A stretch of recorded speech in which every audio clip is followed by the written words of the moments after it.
Bismillahirrahmanirrahim.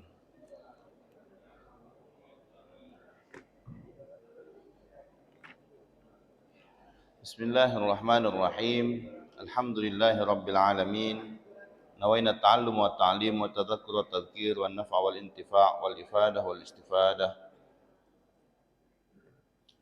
wal hath 'ala tamassuki bi kitabillahi wa sunnati Rasulillah sallallahu alaihi wasallam wa du'a ila al-huda wa dalalah 'ala al-khair wa 'ala ma nawa aslafuna as-salihun fi majalisihim wa ta'limihim wa ila hadratin nabi Muhammadin sallallahu alaihi wasallam. Al-Fatihah. Minasyaitonir rajim. Bismillahirrahmanirrahim. Alhamdulillahi rabbil alamin arrahmanir rahim. Iyyaka na'budu wa iyyaka nasta'in. Ihdinas siratal mustaqim, siratal ladzina an'amta 'alaihim ghairil maghdubi 'alaihim waladdallin. Amin. Assalamualaikum warahmatullahi wabarakatuh.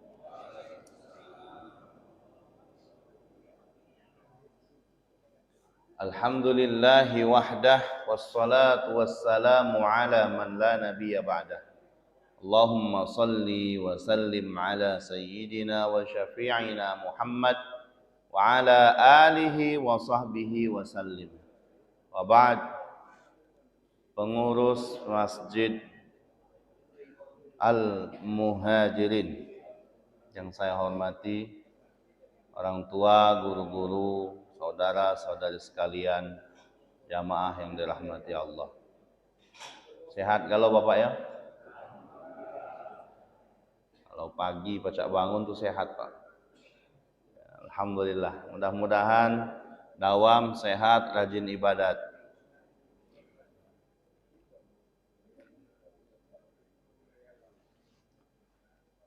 Nabi sallallahu alaihi wasallam menginformasikan bahwa manusia ini amalnya dicatat. Semua manusia amalnya dibukukan. Itu karena di hadapan Allah kita mulia. Karena di hadapan Allah, bagi Allah manusia itu diistimewakan. Karena istimewa jadi dicatat Pak. Ya. Kalau sekarang kita lihat ada presiden, ada pejabat yang lagi diistimewakan, begitu dia keluar ruangan langsung dikejar oleh wartawan. Semua yang keluar dari mulutnya akan direkam, akan ditulis, akan viral. Bahkan sampai ungkapan kecil pun jadi dicatat. Kenapa? Karena pada saat itu dia sedang dianggap istimewa. Nah, manusia dianggap istimewa oleh Allah, maka semua yang keluar dari mulut, semua yang tergerak oleh tangan, semua yang dijangkau oleh kaki dicatat oleh Allah Subhanahu wa taala. Kata Allah, "Ma yalfidhu min qaulin illa ladaihi raqibun atid." Tapi waktu itu tidak ada saksi Pak, nggak perlu C1 ya. Nggak perlu Pak. Ada raqibun atid yang mencatat semuanya. Dan raqib atid ini tidak pacak disogok, tidak pacak dipalsu ke. Apa yang digawe ke itulah yang ditulis. Maka Allah Subhanahu wa taala memberikan 4 kesempatan untuk amal seorang hamba ini dilaporkan kepada Allah, disampaikan kepada Allah. Wa huwa a'lam, dan Allah Maha tahu sesungguhnya. Lantas kenapa Allah suruh malaikat untuk menyaksikan dan melaporkan? Murni hanya agar Allah ingin memperlihatkan kepada makhluk yang namanya malaikat keistimewaan makhluk lainnya yang bernama manusia. Maka dalam hadis qudsi dijelaskan, raf'ul a'mal yaumiyan wa usbu'iyan wa sanawiyan. Angkatnya amal ini kepada Allah ada dilaporkannya kepada Allah ada 1 hari, dalam 1 hari. Bagaimana dalam hadis qudsi dikatakan bahwa Allah Subhanahu wa taala mengutus malaikat datang ke dunia pagi dan petang. Barakallahu fikum. Allah utus malaikat pagi dan petang. Waktu pagi itu waktu subuh, fajar, petang itu waktu maghrib. Dikatakan, Allah nanya, gimana kalian dapat manusia? Malaikat tadi melapor, ya Allah, wajadnahum yusallun wa taraknahum yusallun. Kami turun ke dunia, kami lihat mereka sedang sholat subuh. Sedang sholat. Dan yang kedua ketika turun lagi di sore hari, kami juga dapati mereka sedang sholat. Sehingga malaikat itu mengiranya manusia ini hidupnya diisi dengan sholat terus. Itu kalau di tempat lain. Kalau di Muhajirin laporannya bertambah. Allah, kami dapati mereka sedang sholat dan kemudian bagi snack.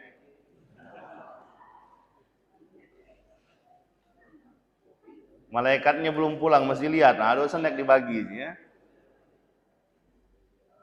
Alhamdulillah, yang bagi snack mudah-mudahan dapat rezeki banyak. Yang belum berbagi berejo Pak minggu depan.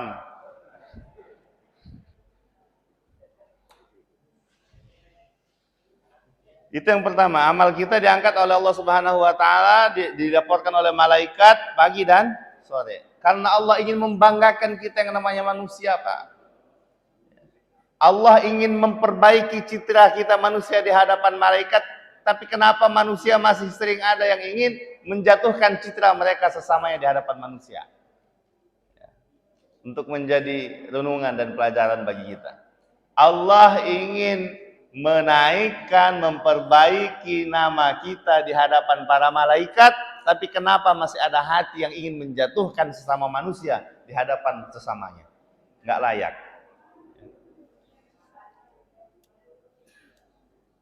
Jadi yang pertama Ibu, amal kita ini dilaporkan, dinaikkan, dilampirkan kepada Allah kapan? Setiap pagi dan sore. Laporan malaikat, pagi kami dapati mereka sholat, sore kami dapati mereka sholat, naik malaikat. Ya.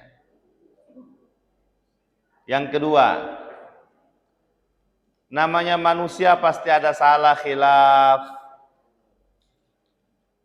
Maka diberikan lagi kesempatan oleh Allah. Yang khilaf-khilaf itu istighfarlah dulu, jangan dulu sampai ke saya.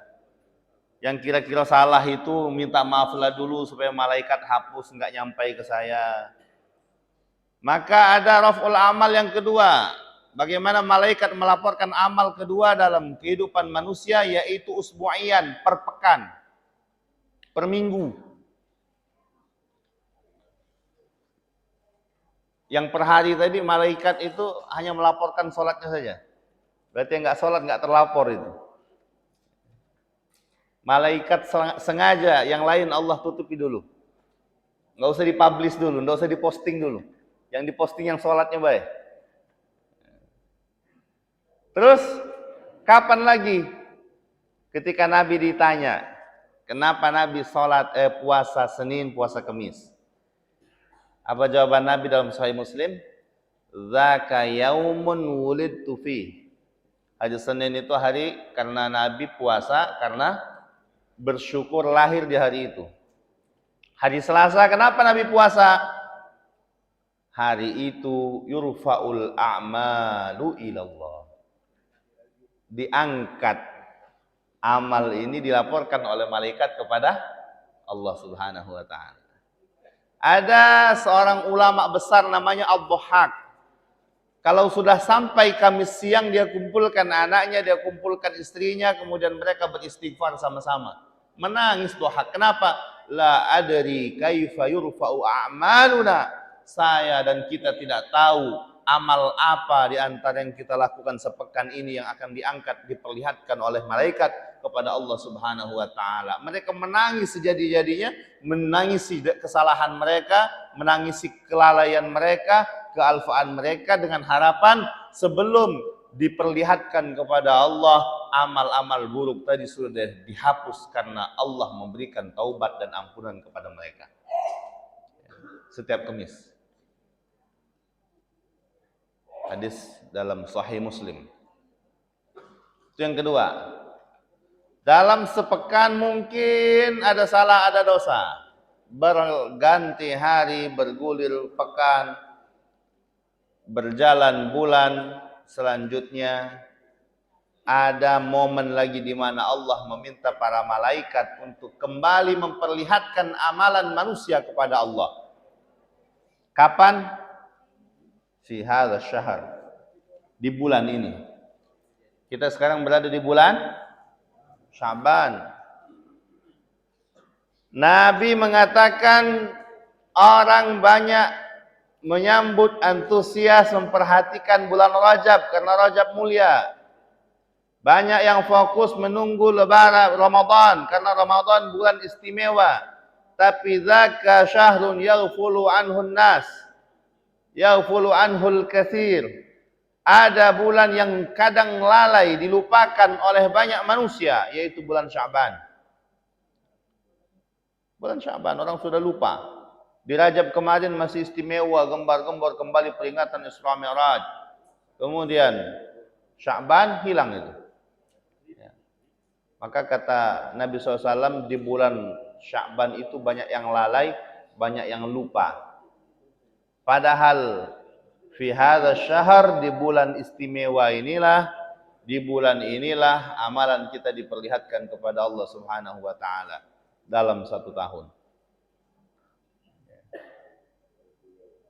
Diriwayatkan dalam kitab Sunan Ibni Majah. Sunan Ibni Majah ditulis oleh Abu Abdullah Muhammad bin Yazid bin Majah, wafat tahun 273 Hijrah. Apa kata Ibnu Majah?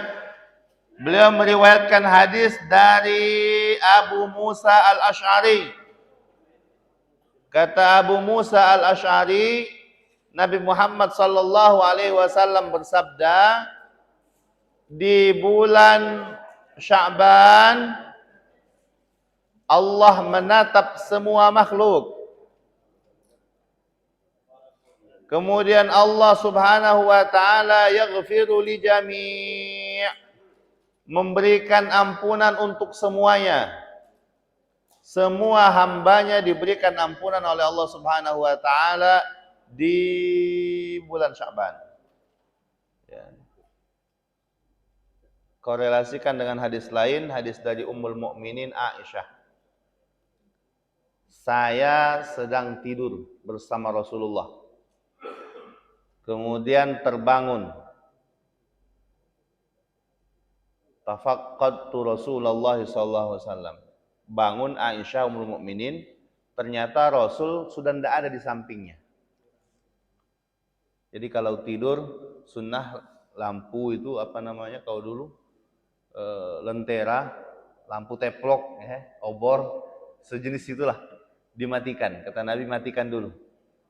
Nah, jadi tidurnya dalam keadaan gelap. Ternyata tidur dalam keadaan gelap itu bukan saja supaya aman rumah, ya, tidak terbakar dan sebagainya, juga memberikan efek tidur yang lebih tenang, lebih nyenyak. Ya. Dan tidur itu kalau bagus kualitasnya akan berimplikasi kepada kesehatan. Kalau orang tidurnya bagus, berarti badannya sehat. Jadi kalau pagi ini ada yang tidur, berarti tadi malam tidak tidur dia. Tidur itu bukan kuantitas, tapi kualitas. Ya. Justru kalau tidurnya terlalu banyak, nggak bagus kualitasnya, tapi banyak jamnya, sakit badan. Nah, kalau dulu wong kampung dusun itu ada apa namanya, untuk kita dulu, kalau ada orang sakit apa namanya tidurnya tidak nyenyak, kemudian kalau bangun sakit leher, ya. Apa ujinya? Bantalan. Ya, itulah wong kita asak sakit nak nyala ke wong tulah, Pak.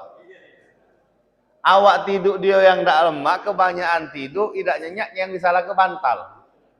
Ngomong sama wong tuanya, uji wong tuanya, obatnya ada, apa dia? Digebuk pakai bantal itulah. Maksudnya tuh bantal tuh jangan disalah ke, Pak, gitu. Iya, nyala ke bantal. Padahal tidur dia yang nggak nyenyak, tidur dia yang tidak bagus. Bangun Aisyah Ummul Mukminin di rabanya Rasulullah nggak ada di sampingnya. Coba Bu lihat Pak yo, itulah betino Pak. Bangun tidur ya Ummul Mukminin Aisyah radhiyallahu anha, pertama dicarinya adalah Rasulullah. Sekarang kita tanya ibu-ibu, ibu kalau bangun tidur yang ibu cari apa?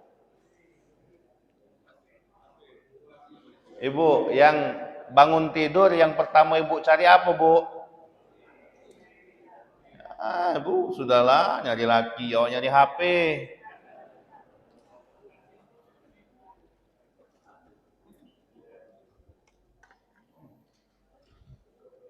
Bapak-bapak bangun tidur yang dicari langsung. Ada kawan aku ngomong, aku ida Ustaz, aku bangun tidur nyari bini. Oh hebat juga. Ngapo? Bini aku bawa HP aku.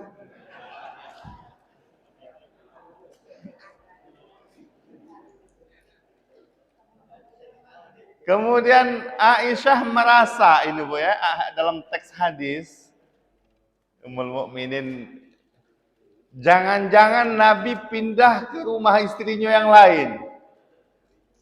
Langsung bangun Aisyah Ummul Mukminin, dilihat begitu dibuka pintu ternyata Rasulullah Shallallahu Alaihi Wasallam berada di hadapan rumah beliau, di depan rumah beliau, sedang mengarah ke arah kuburan Jannatul Baqi, ke arah pekuburan Baqi.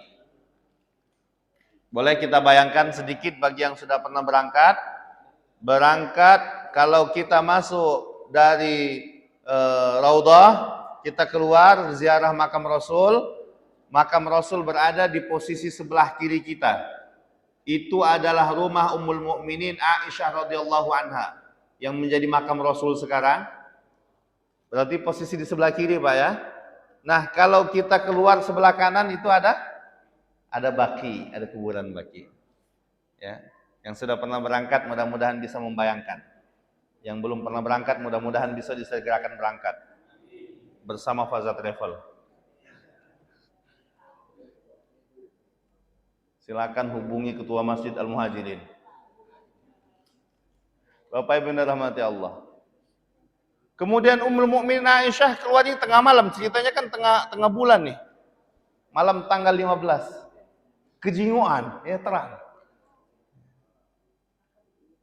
Rasul merasakan kehadiran Ummul Mukminin Aisyah, kemudian Aisyah mendekat, baru Nabi berkata, "Wahai Aisyah, malam ini adalah malam nisfu min Sya'ban."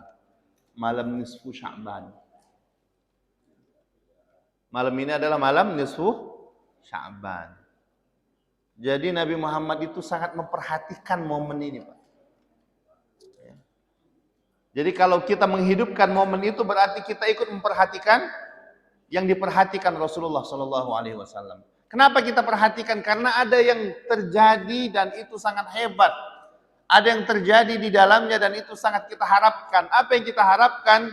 Nabi mengatakan malam ini Allah menatap seluruh manusia dan memberikan ampunan kepada semuanya. Dalam Sunan Ibni Majah ada pengecualian. Apa pengecualiannya? Illasnain, kecuali dua. Nah, kenapa kita baca hadis ini? Dan ini kita amalkan sebagai ilmu yang harus kita hidupkan agar kita mendapatkan pahala dan keberkahan. Karena insya Allah nisfu Sya'ban akan datang tidak lama lagi, kurang lebih 1 pekan. Sekarang sudah berada di awal Sya'ban, 1 pekan lagi kurang lebih tanggal 23 atau 24, ya, itu malam nisfu Sya'ban. Apa yang terjadi?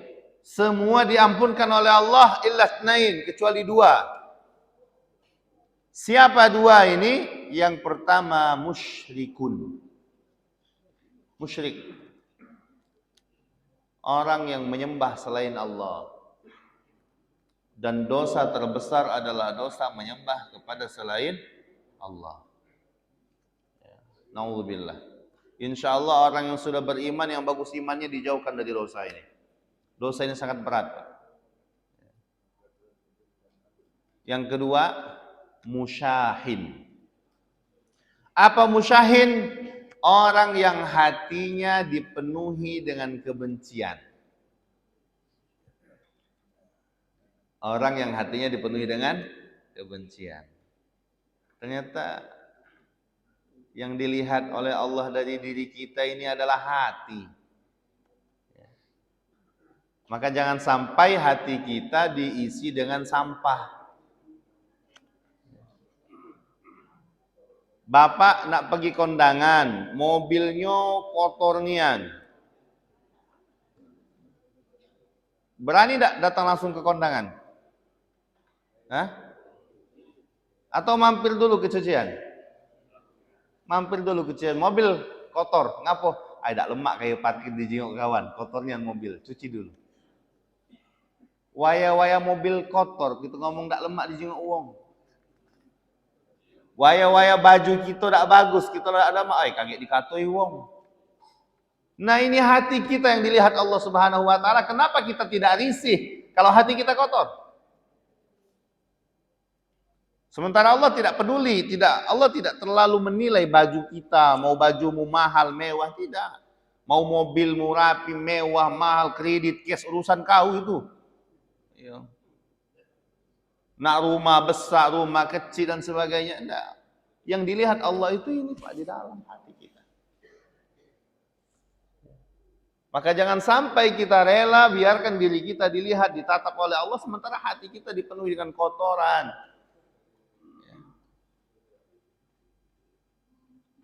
Said Nursi Badi'iz Zaman mengatakan semua yang ada di dunia ini tidak bisa dekat berinteraksi dengan Allah, enggak mampu mereka, illa qalbun mu'min, kecuali hati seorang mukmin. Yang paling layak ada bersemayam di dalam hati kita ini adalah Allah Subhanahu wa taala. Sehingga apapun aktivitas kegiatan hidup kita, sumber utamanya, sumber geraknya, motivasinya adalah Allah Subhanahu wa taala. Maka ulama kita memberikan description yang sangat-sangat jelas. Semua amal ibadah kita, kalau niatnya tidak dipasang dalam hati, maka ibadahnya tidak sah. Sholat subuh tidak berniat, sah apa tidak? Wih Pak, sholat subuhnya lama nian tadi, sejam setengah. Berdiri, rupanya tidur dia nyender. Tapi tidak berniat, tidak sah. Puasa, tidak makan, tidak minum, tapi tidak berniat, sah apa tidak?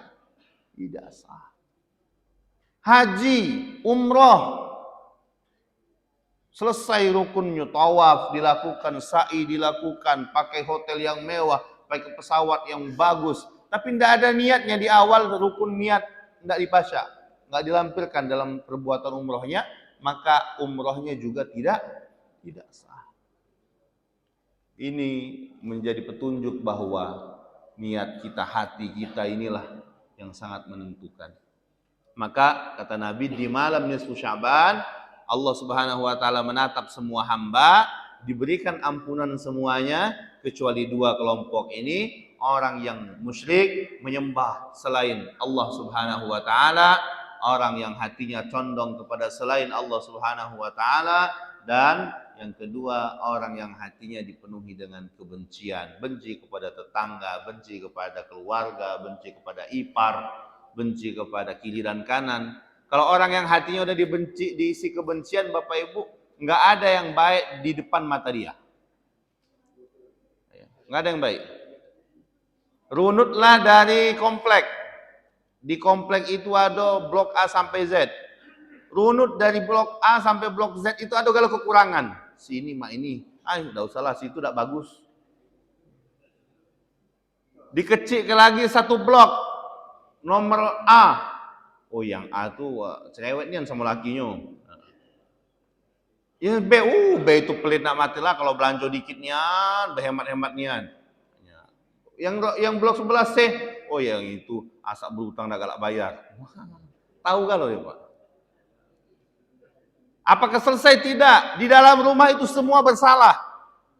Oh kau laki aku nih tidur nak begadang tu lah, giliran bangun pagi susah nian. Semuanya lihat nanti. Anaknya mak ini dan semuanya. Dari seisi rumah itu dari yang kepala keluarga sampai yang paling bungsu bersalah kalau. Siapa yang tidak bersalah? Hanya saya. Kalau sudah orang banyak dan semuanya salah, cuma dia yang benar. Kira-kira yang benar siapa, Pak? Yang dianggap salah itu yang benar. Masalahnya bukan pada apakah orang salah atau tidak, bukan. Masalahnya adalah pada hati dia. Maka diungkapkan, dikembalikan ucapan ini kepada Sayyidah Fatimah. Wa ainur ridha an kulli aibin kalilah walakinnal bughdi tubdil masawiya wakinnas sukhti tubdil masawiya. Mata ridha, hati bersih itu akan melahirkan kebaikan-kebaikan. Tapi mata yang memang isinya sudah benci, maka tidak akan menghadirkan kecuali keburukan. Ya. Jadi yang masalah wong lain apa di kita? Nah, kalau ada masalah, sebenarnya hidup ini masalah itu ada di orang lain atau ada di kita? Di kita, di mata kita, di hati kita. Sama dengan orang lihat kita berada dalam mobil, kita lihat orang kalau kaca mobil kita kotor, sebersih apapun orang itu masih kejungan kotor. Bukan wong itu yang kotor, tapi kacau mobil kita. Maka ainur ridha, mata yang dipenuhi dengan keridhaan, an kulli aibin kalilah, dia tidak bisa melihat keburukan orang. Mata yang bersih, hati yang bersih, tidak pacak nih orang itu salah, tidak bisa Pak. Nggak ketemu, kata orang jelek, tidak, dia sebaik, wongnya baik, wongnya santun, orangnya ramah. Nah tapi kalau yang matanya udah dasarnya dipenuhi dengan keburukan, sebaik apa orang masih jelek itulah.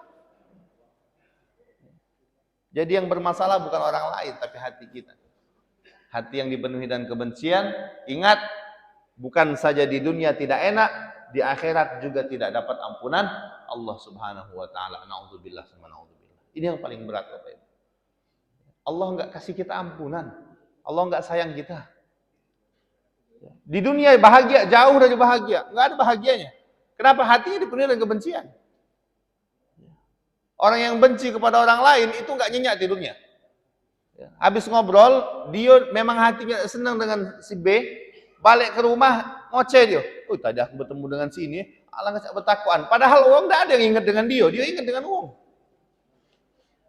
Pergi kondangan langsung nak balik, ngapo? Pebah balik, tak lemak. Naik tensi, rupanya tengok kawannya tadi ngomong. Kawannya pakai emas, sudah-sudahlah aku tahu emas imitasi kalau itu. Terpikir dia naik otaknya. Undangan tetangga nak naik haji, dia balik ke rumah naik tensi. Kenapa? Diawali dari hatinya tidak ridho, hatinya dipenuhi dan kebencian. Itu di dunia enggak nyaman, di akhirat bahayanya lagi, tidak akan dapat ampunan Allah Subhanahu wa taala. Jadi mumpung kita masih hidup inilah Bapak Ibu yang dirahmati Allah, buang semua kebencian kita, buang semua rasa iri, rasa dengki kepada orang lain, karena itu hanya akan menyusahkan hidup kita saja. Yang terakhir kata Nabi SAW, yurfaul amal kita diangkat oleh Allah Subhanahu wa taala ketika kita wafat.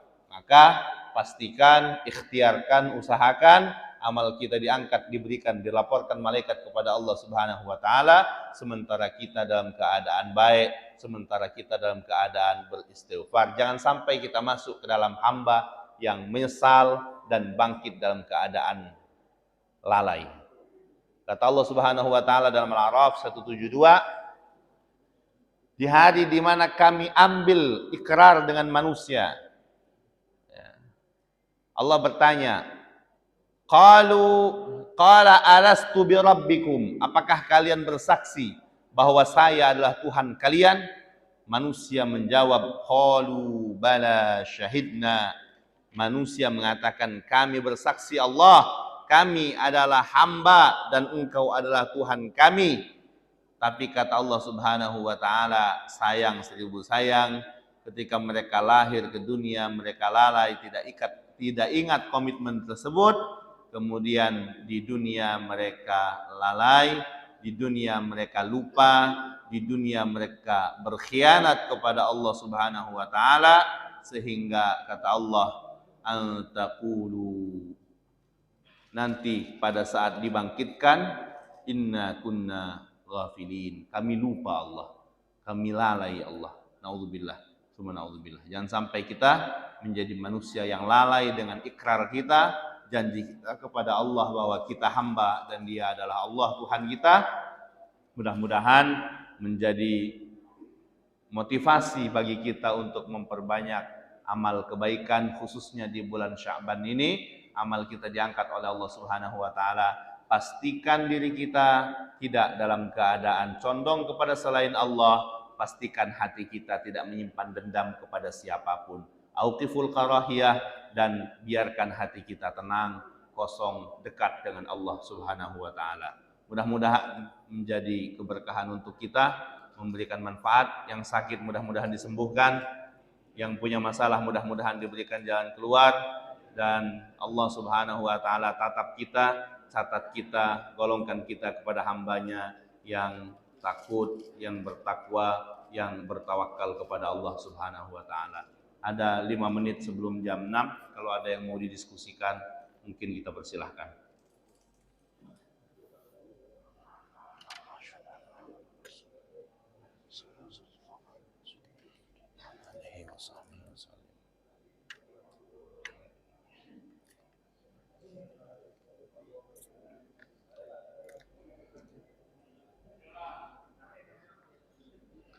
Waffaqanallahu lima yuhibbu wa yardah.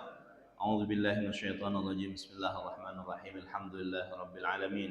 Allahumma shalli wa sallim ala sayyidina wa syafi'ina Muhammad wa ala alihi wa sahbihi wa sallim. Allahumma sallimna li Ramadan wa sallim Ramadan minna wa tasallamhu minna mutaqabbala ya Hannan ya Mannan ya dzal jalali wal ikram. Aminna fi awtanina, aminna fi awtanina, aminna fi awtanina wa sa'ir biladil muslimin. Allahumma walli khiyaruna wa la tuwalli shiraruna. Allahumma la tusallit alaina bi dhunubina man la yakhafuka wa la yarhamuna. Rabbana atina fid dunya hasanah wa fil akhirati hasanah wa qina adzaban nar. Wa sallallahu ala sayyidina Muhammad wa ala alihi wa sahbihi wa barik wa sallim. Wa akhiru da'wana alhamdulillahi rabbil alamin. Wassalamu alaikum warahmatullahi wabarakatuh.